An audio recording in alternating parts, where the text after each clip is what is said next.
How many hectares can you cultivate?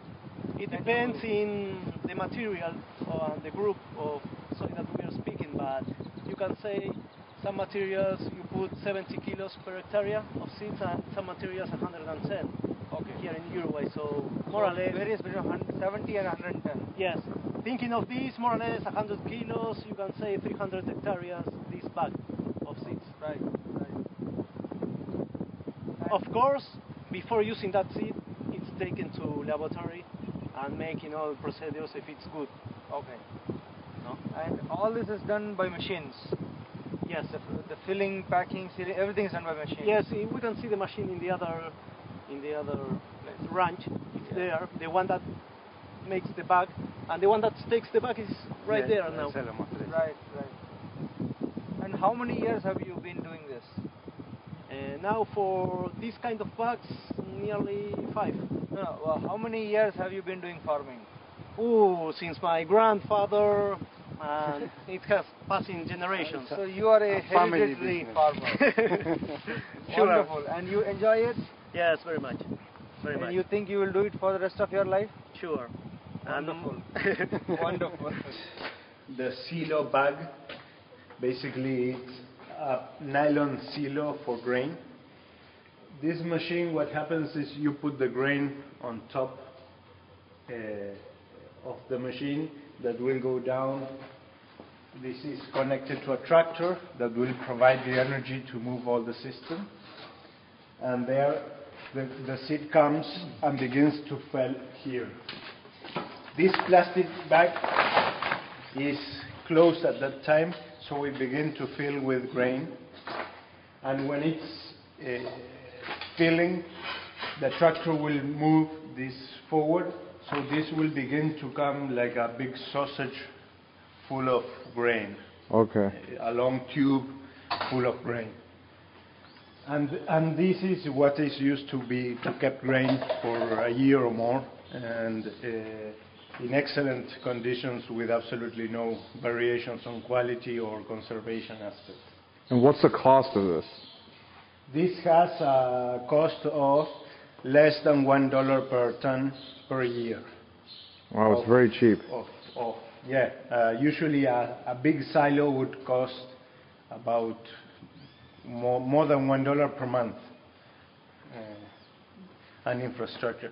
And you don't have to, you also have a cut on cost on transport, because you don't have to take the grain to the silo place, but you brought the silo to the grain place. Right. Here's a lawyer from Chennai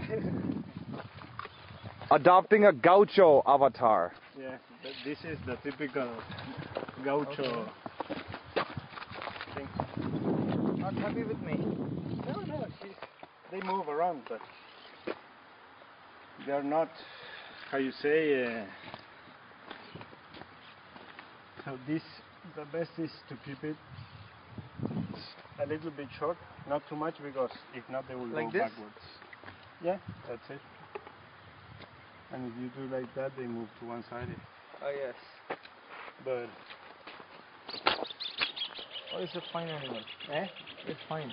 yeah, it's a good one. You call it a, what do you call this? Caballo.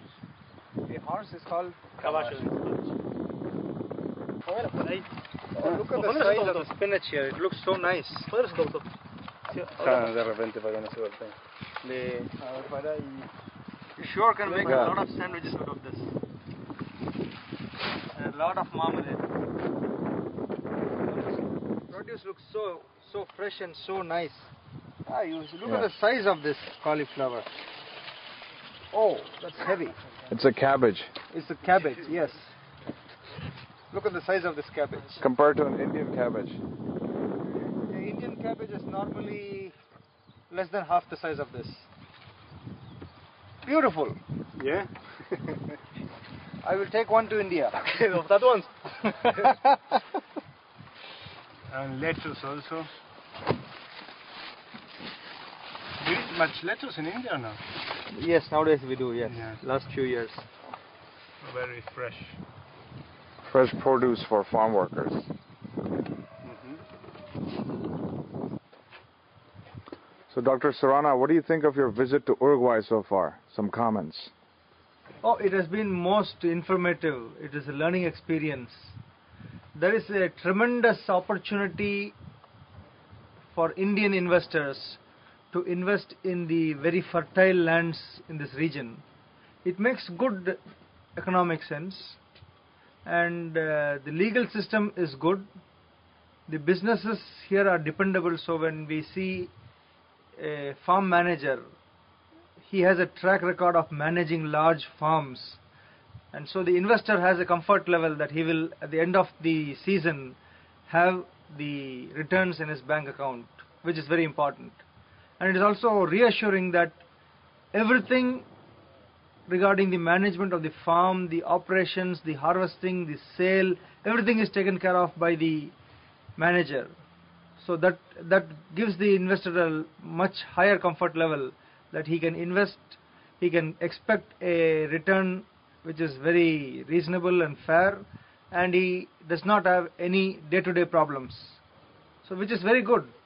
And I am sure a lot of Indian companies will be very interested, not only companies but also large families and individuals with a lot of disposable wealth would be very interested, and I think it would make sense for a lot of them to come together and invest in one large farm, so you can use a lot of this technology to have a more cost-effective operation, which will only increase the returns.